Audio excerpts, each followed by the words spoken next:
All right, welcome to The Explainer. Today we're going to dive into a concept that is absolutely crucial for any business to survive, but it's something that most people never really see. Let's get right into it. So, get this. Have you ever heard of a company that looks like it's crushing it, making millions in sales, everyone's talking about them, and then, poof, they suddenly go bankrupt? It sounds totally impossible, right? How on earth does that happen? Well, the answer to that mystery is often hiding right there in the open. It all comes down to a little something called working capital. Think of it like the engine room of a business. It's what keeps everything moving day to day. And if that engine fails, believe me, the whole ship can go down. To really wrap our heads around working capital, we've got to start with the puzzle that every single business deals with, the puzzle of cash flow. So, in the simplest terms, working capital is just the money a company needs to have on hand to run its day-to-day operations smoothly. You know, it's the cash for paying salaries, buying materials, keeping the lights on, all that stuff you need before you actually get paid for what you sell. But here's the thing. Just thinking about working capital as some number on a spreadsheet really misses the whole point. It's way, way more important than that. It's really the lifeblood of the entire company. And listen, that's not just me being dramatic. As our source material puts it, this lifeblood is absolutely essential. Without it, the business just stops. You could have the most amazing product in the world, a state-of-the-art factory, but if you can't pay for the raw materials to actually make your product, you're completely dead in the water.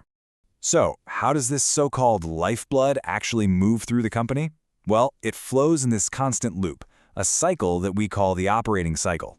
What's so cool about this slide is how it breaks down that whole journey. Let's just follow a single dollar, okay?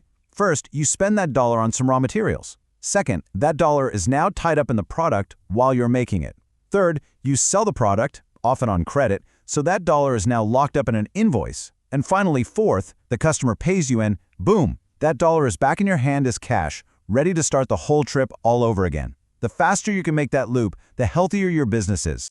Okay, so if we're going to manage this whole cycle, it really boils down to this constant balancing act between two really important ideas, assets and liabilities. So, on one side of the scale, you've got your current assets. This is basically all the stuff the company owns that it expects to turn into cash pretty soon, usually within a year. We're talking cash in the bank, inventory on the shelves, and the money that customers owe you. But on the other side, you've got your current liabilities. These are the bills you have to pay soon, like what you owe your own suppliers. And the magic really is in the difference between those two. When you take what you own in the short term and subtract what you owe in the short term, you get your net working capital. You should think of this as your company's financial safety net. It's the cushion you have to handle any surprises that come your way. But you know, it's not always that simple, is it? A company's need for that cash cushion, well, it changes all the time. And that brings us to two different kinds of working capital that we really need to get. These charts show the difference perfectly. On the left, see that steady, flat base? That's your permanent working capital. It's the bare minimum you need just to keep the doors open. But see that wavy line on top? That's the fluctuating part. That's the extra cash you need for, say, a holiday rush, a huge order, or just the natural growth you see on the right. And all of this leads to what I love to call the Goldilocks problem. It's the huge challenge of getting the amount of working capital, well, just right. Now, you might be thinking, well, obviously, more is better, right? A giant safety net sounds amazing. But actually, it's not that simple. Having way too much working capital can be just as dangerous as having way too little. Let's talk about the obvious danger first, not having enough. This is basically like trying to run a marathon with zero food in your stomach. The business is just starving. You can't pay your bills, you might not be able to make payroll, your reputation gets trashed with suppliers, and you have to watch amazing opportunities just pass you by because you don't have the cash. But here's the part that gets a lot of people. Having too much working capital is like clogging the arteries. All that extra cash is just sitting there, doing nothing.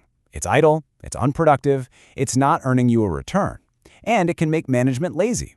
It leads to sloppy decisions, like buying too much inventory or not chasing down payments from customers. And in the end, your profitability takes a major hit. So, if too little is starvation and too much is stagnation, how do we find that just right Goldilocks amount?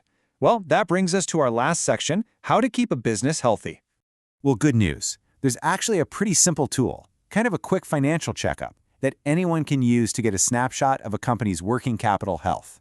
And it all comes down to this one simple ratio, 2 to 1. So what in the world does that mean? This is what's known as the current ratio. You just take all your current assets and divide them by all your current liabilities. For a long time, the classic rule of thumb for a healthy company has been 2 to 1. Why? Because it means for every $1 of debt you have to pay soon, you have $2 of assets ready to cover it. It shows you have a really solid financial cushion. So in the end, managing working capital is really this beautiful art of balancing risk with profitability. It's not just some boring number on a balance sheet. It is the real, flowing lifeblood that determines whether a business lives or dies. So the next time you hear about some company with incredible sales, maybe ask yourself a different question. Yeah, but how healthy is its lifeblood?